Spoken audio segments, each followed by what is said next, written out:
بسم اللہ الرحمن الرحیم رضیت باللہ ربا وبالاسلام دینا وبمحمد صلی اللہ علیہ وسلم نبی و رسولہ۔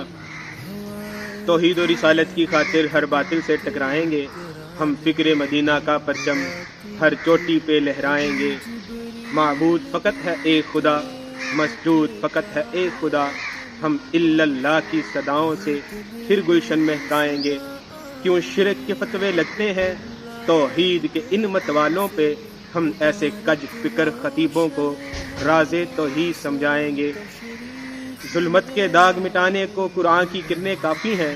ہم مغرب کے ہر کاروں کو نہ پوچھیں گے نہ بلائیں گے۔ یہ بھول ہے تیری واشنگٹن کہ دنیا پہ تو راج کرے، رحمان کے بندے ہر بستی پہ مدنی رنگ چڑھائیں گے۔ میں رب کی آس پہ کہتا ہوں ماہ مدینہ کے صدقے، وہ دن بھی آئے گا صرف ہم دنیا پہ چھا جائیں گے۔ صلی اللہ علیہ وسلم کی آمد کے سلسلہ میں ہم جتنی بھی خوشیاں مناتے ہیں، بیسیکلی وہ شکرانہ ہے اللہ رب العزت کی ذات کا کہ اللہ تعالیٰ نے ہمیں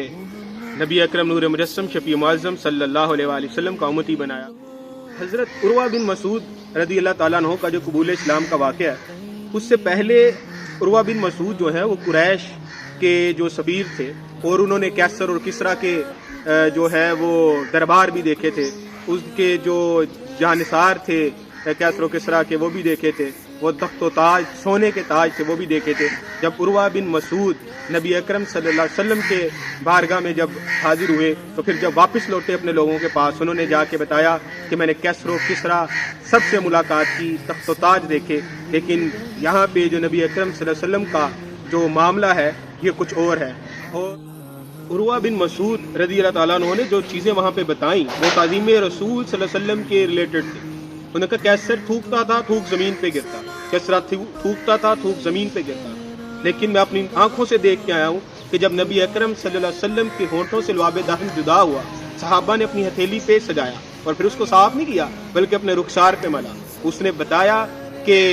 جب نبی اکرم صلی اللہ علیہ وسلم کا مستعمل پانی وضو کا وہ زمین پہ نہیں گرنے دیتے، وہ نبی اکرم صلی اللہ علیہ وسلم کے سامنے آنکھوں کو جھکا کے باادب کھڑے ہوتے ہیں، وہ اپنی آوازوں کو پست رکھتے ہیں۔ تو پھر کفر ٹوٹا، تو تعظیم نبی سے ہمیشہ کفر ٹوٹا۔ تو صحابہ اکرام علیہم رضوان نے دشمن نبی کا دل جلانے کے لیے اب نبی اکرم صلی اللہ علیہ وسلم کا لعاب دہن اپنے ہاتھوں پہ لیا، اپنے چہرے پہ ملا، ان کا مستعمل پانی جو ہے وہ نیچے نہیں گرنے دیا بلکہ جس کے ہاتھوں پہ لگا ہوتا اس کے ہاتھوں کو جو ہے وہ ٹچ کر کے وہ بھی اس سے جو ہے وہ تعظیم کا جو ہے وہ ثبوت دیتے۔ تو صحابہ نے جو ہے وہ تعظیم نبی، کیونکہ نبی اکرم صلی اللہ علیہ وسلم کی یہ چیزیں ساری ان کے پاس موجود تھیں، تو آج ہمارے پاس نہ تو نبی اکرم صلی اللہ علیہ وسلم کا لعاب دہن موجود ہے، نہ ان کے بال مبارک موجود ہیں کہ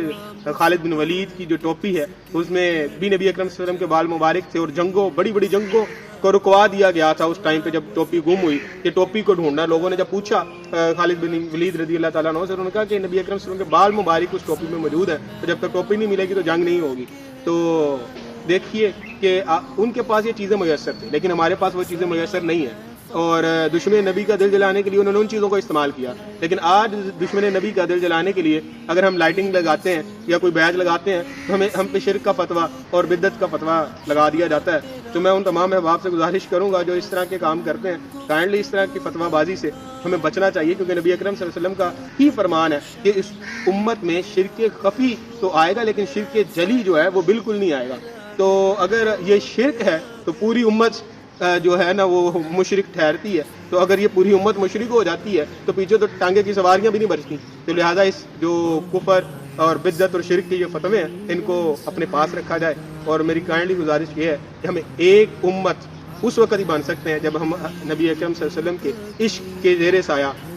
آئیں۔ تمام اہل اسلام کو میری طرف سے عید میلاد النبی صلی اللہ علیہ وسلم کی خوشیاں بہت بہت مبارک ہو۔ یہ وہ مبارک عید ہے، یہ وہ خوشی ہے جس خوشی کی وجہ سے تمام عید امت مسلمہ کو میسر آئی۔ تو یہ چھوٹا سا درد دل تھا جو آپ کے سامنے رکھا۔ کائنڈلی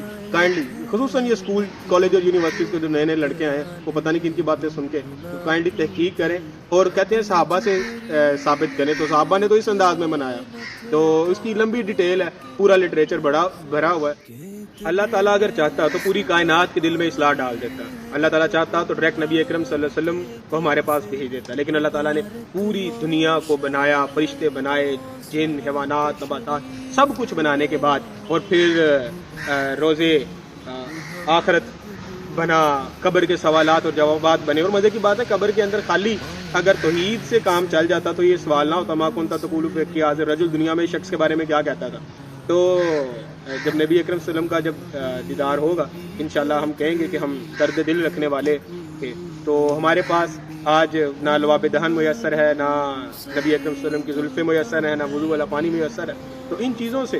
جو ہے وہ انشاءاللہ اگر ہم ان چیزوں سے محبت کا اظہار کریں تو یقیناً کفر پہ لاشا جو ہے نا وہ تاریخ کیا جا سکتا ہے، حق کے بنانے والوں کی ہوش کو ٹھکانے لگایا جا سکتا ہے. لیکن افسوس کی بات ہے کہ روزہ رسول کے سامنے یہ بھی جا کے نہیں آپ پڑھ سکتے کہ